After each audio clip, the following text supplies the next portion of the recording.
Goddag. Jeg er i Vorupgård i dag og fisker med min maracas, som der har græstekugler i sig. Så her, ja hvad, 1,5 meter fra selve maracassen, der har jeg en pilotkugle, hugindikator, og så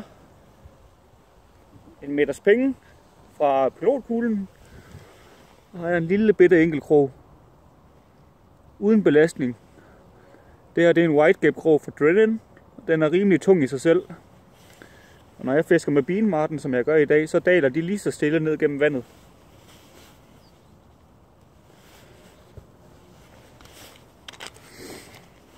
Jeg har været i Mosdal Outdoors i Nørresundby og hentet en lille pakke beanmarten. De ser sådan her ud. Så kroger jeg dem, stikker lige ind bag hovedet, og så kører jeg den på krogen som en orm. Og op, og så trækker jeg lige hovedet op over krogåret, så den bliver der. Og den næste, også lige bag hovedet, og så lige dreje den, og så en gang igennem igen. Så sidder den sådan her. Den har jeg kastet ud og bare ladet den ligge, og så lige lidt indspænding en gang imellem. Jeg har fisket i en halv time, og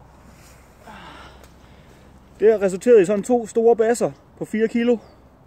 Så det kan ikke være meget bedre. Ud og prøv det. Knæk og bræk.